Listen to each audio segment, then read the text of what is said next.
parce que lii 3 mois la c'est-à-dire que c'est janvier février mars 3 mois en 3 mois on a consommé 27% du budget de la présidence qui tourne autour de 80 milliards donc bu mu jàpp ne loolu 80 milliards yooyu yëpp ce sont des fonds secrets déedéet ci 80 milliards yooyu 20 milliards yi ñooy des fonds secrets alors que aujourd'hui la présidence consommé gul nañ 22 milliards.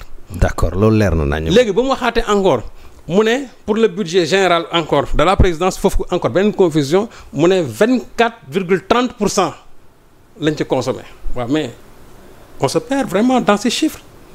parce que 24,30 yooyu. xam nga c'est par rapport à quoi. c'est par rapport à quoi Serigne Saliou. c'est par rapport au budget général du Sénégal c'est-à-dire li ñu voté ci LFI bi. loi de finance initiale bi li ñu ci voté. c'est-à-dire tey li ñu nga xamante ne moom la ñu jot a exécuté. en 3 mois. c'est-à-dire que boo ko doon xayma en pourcentage c'est 23,30%. c'est 23,30%. mais loolu c'est le budget. d'accord général c'est-à-dire du Sénégal mooy 5533 milliards yi.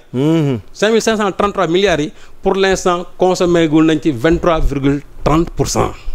d'accord mais soo déggee Bougane aussi bu mu waxee mu ne 24,30% OLRS waaw mais yow budget général nga koy laaj président de la République budget général qui concerne l'ensemble des ministères nga naan président bi OLRS c'est-à-dire que moo tax ma ne la il s'est même perdu dans ces chiffres te gis nga xam nga aussi dina leen.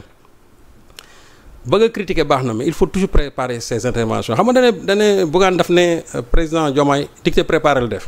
mais dicté préparé moo gën improvisation. parce que dicté préparé boo ñëwee yow lañ la dicté sax di nga ñëw wax ko te bu ñu lay defal dicté préparé au moins dina am cohérence mais xam lu bon mooy improvisation parce que moom il a improvisé sa sortie au point que et puis ce qui est grave c'est que même les journalistes n'ont même pas relevé ces confusions là au niveau des chiffres. parce que tantôt tu penses que le budget général moom la ñuy jaawale budget de la présidence tantôt tu dis que budget de présidence de la présidence moom la ñuy jaawale même l'ensemble des fonds secrets en réalité moom c'est ce qu'il a fait dans son intervention na ko nit ñi dégluwaat bu baax. je ne reviendrai même pas sax ci erreur bi mu commettre aussi sur l'inflation parce que foofu aussi c'est benn affaire la. voilà mais ñëwaat su la neexee non xam nga mooy non il y a autant de confusion. et c'est là aussi où je flétris man les communicants vraiment de Pastef parce que aussi c'est un leader politique qui est sorti. qui a fait une communication où il y a eu beaucoup de confusion et les gens ne sont même pas capables de faire des sorties pour relever loolu. ça c'est un problème. même journalistes yi xam dañ ko bind nii sax mais ils ne sont même pas rendu compte de l'énormité de ces bêtises là. ils ne sont même pas rendu compte de ça. alors qu'en réalité moom li mu wax yëpp ce sont des li mu wax yëpp ay bêtises la. non c'est des confusions là je t'assure lépp ay confusions là. parce que problème bi d'abord mooy. moom problème calcul moom daf ko am. non man la même jaxase bi sax fonds politique fonds secret et politique dañ jàpp ne c'est un fonds spécial fonds bu jëm pour la solidarité africaine c'est un fonds spécial fonds bu jëm sur les exonérations douanières c'est un fonds spécial beneen rubrique bi ñuy wax aussi pour les transferts aussi c'est un fonds spécial. cet ensemble là nag moom la ñuy wax les fonds spéciaux parmi ces fonds spéciaux nag il y a les fonds secrets et politiques te fonds politiques yooyu ça tourne autour de 20 milliards. loolu de leer na. donc 22 milliards yooyu muy wax 22 milliards yooyu c'est sur le budget de la présidence mais ci 22 milliards yooyu mais am na ci loo xamante ne nii moo concerné les fonds politiques mais fonds politiques yooyu gisatuñ ko loolu président Diomaye wax. leer na de. et maintenant aujourd'hui celui qui doit démentir c'est pas Bougane. c'est Macky Sall qui doit démentir.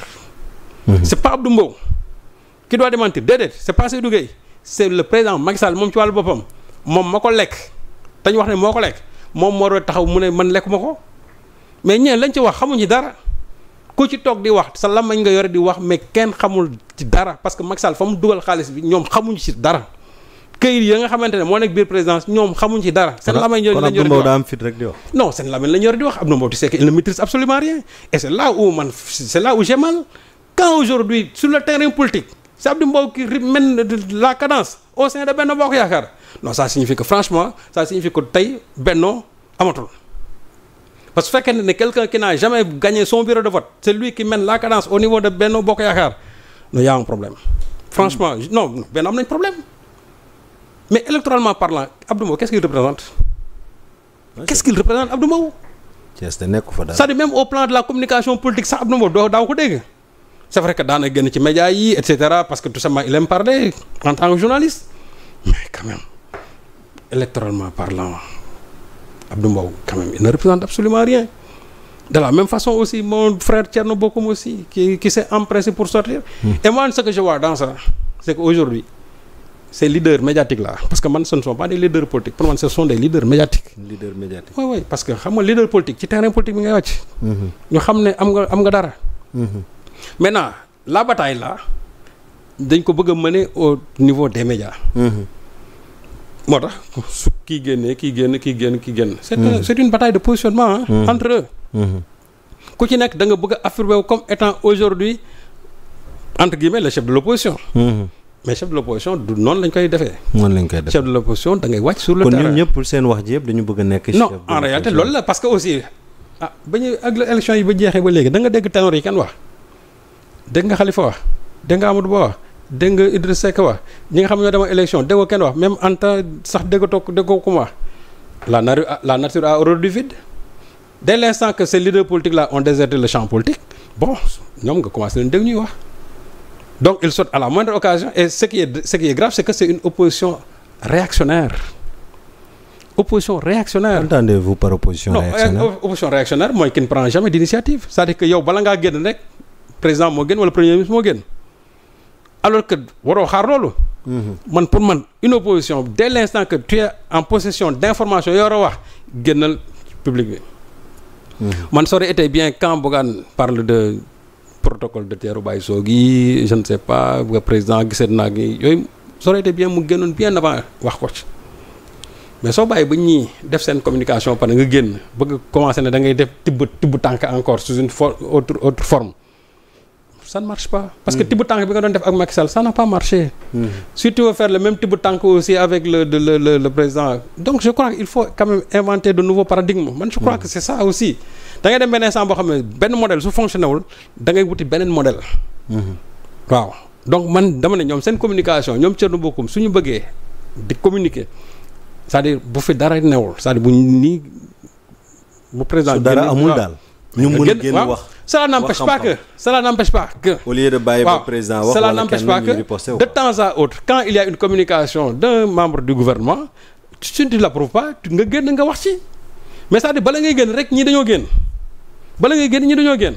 et puis même soo génnee aussi ci li ngay wax yow da ngay xool la nga xamante ne moo ci gën a ñàkk solo parce que man dans toute la communication du président quand j'entends Thierno Bocoum ne parler que de président par intérim moom la ñu fal et cetera nangam ak nangam bon finalement je me dis que man le Thierno Bocoum que j'ai connu bon ça ne ressemble plus au Thier d'aujourd'hui aussi franchement parler voilà.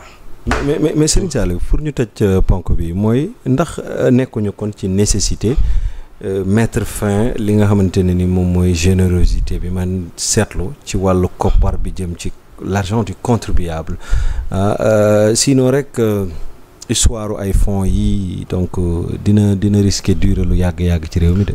non xam nga moi je crois que président Diomaye li mu war def. c'est-à-dire il faut ñu indi ay réformes majeures. sur l'histoire des fonds spéciaux. fonds spécial mënul ñàkk ji bi. mais c'est-à-dire que fonds spécial. comme li may waxee rek. bu fekkente ne tey dafa am koo xamante ne nii dañ ko war a évacuer ñun dañ laaj ndimbal. président am na ci fonds boo xam ne qui n'a rien à voir avec les fonds secrets politiques aussi. parce que maa ngi dégg Abdou Mbow naan ooy bu fekkee ne fonds yi dafa jeex fan la jëlaatee mais quand même xam nga aussi vraiment dafa am yoo xam ni. ñàkk xam li mu war a bëri na quand même ñàkk xam li mu war a bëri na su fekkente ne yow dafa toog mu ne fan la ko jëlee mais li ma doon wax léegi ji bi. nee naa la fonds secret dafa am. ba pare am fonds pour la solidarité mais fonds pour la solidarité boobu ma nga fa mu nekkoon ba léegi. dara changé waaw fonds bu ñuy jagleel aussi pour comment dire la solidarité africaine aussi ma nga fa ba léegi li nga ñu jébbal li nga xamante ne moom la ñuy wax aussi pour les exonérations aussi fonds yooyu mu ngi fa ba léegi. mais moom fonds bi mu wax c'est-à-dire mooy ce qui concerne les fonds secrets. fonds secrets ci boppam la nga xamante moo ciy wàll c'est-à-dire que loola. fonds secret yooyu. moom la ne fonds yi nekkatu fa. donc li nga xamante ne mooy jëm ci ndimbal nit ñi mais fonds yi ba léegi mu nga fa. léegi nag su fekkee ne am na ko xam ne tawat na ci diggante bi mais fonds yi comme que fonds yi ña nga fa mais fonds yi nga koy jël mais Diomaye n'a pas dit que tous les fonds spéciaux déedéet moom li mu wax ça a été clair de. fonds politique yi la wax. te fonds politique yi nee naa la c'est un fonds spécial parmi tant d'autres. léegi nag li nga xam moom la ñu ci war def mooy réformer l'histoire de ces fonds spéciaux. Surtout ça. pour man am na ci rubrique yoo xam ne dañu war a disparaître. Même loolu que ça soit au niveau de la primature que ça soit au niveau de l'Assemblée nationale que ça soit au niveau du HCCT ak au niveau aussi du CSE parce que institution yooyu yëpp ku ci nekk wutal nañ la say fonds secrets institution yëpp aujourd'hui le président de l'Assemblée am na 500 millions yoo xam ne c'est pour ses fonds politiques. Président Assemblée nationale. te ça n'a rien à voir avec les 9 millions yi muy percevoir par mois plus les 10 000 litres d'essence yi nga xam moom lañ koy jox. est-ce que jàppoon ni privilège yi dafa bëri. non y en a trop moo tax ma ne la non c'est-à-dire que loolu lépp ji bi dañ koo réformer moom laa wax c'est-à-dire dañ koo réformer léegi nag fonds yi tey bu ñu ko réformer xool li nga xamante ne moom moo war a dem ci ndimbal nit ñi li nga xamante mais te loolu aussi bu ñu koy exécuter mu nekk ci ay nit ñoo xamante ni après de la société civile bu nekkee sax de l'Assemblée nationale mais mu nekk loo xam ne après nit ñi dinañ xam xaalis bi fan lay dugg. waaw mais fonds spécial moom mënul ñàkk ci bi. mënul ñàkk parce que aussi xamul tax ñun souvent pour des questions de sécurité am na loo xamante ni da nga ko war a def ci suuf kenn du ko yëg te loolu du jógee ci budget armé loolu président ci boppam mooy gérer loolu. ça c'est des foo loolu moom dëkk boo dem na nga fekk mais li ci gën am solo mooy ñu xam ne réellement c'est dédié à ça mais man li ma d'accord kay mooy ñu ne dañu lay jox ay fonds politiques yoo xam ne ni pour sa politique bopp nga xam ne yow pour sa parti et cetera parce que loolu daf ci am dans la nomenclature des fonds spéciaux mooy li ñuy wax les fonds secrets les fonds politiques mooy loolu président bi da koy lekk te du rendre compte kenn moom lañ doon jël di jox seen i militants wala di ci tabax seen i siège parti et cetera c'est ça qu'il faudra réformer loolu président bi fonds yooyu nag la wax ne fonds yooyu il faut ñu xoolaat ko. waaw. mais tout ce qui touche à la solidarité tout ce qui touche à l'Afrique tout ce qui touche à comment dirais-je à la sécurité loolu moom je crois que lu fi war a des la. d'accord mais Serigne Saliou l'ancien président Macky Sall bu ma ko déggee ñu ne dafa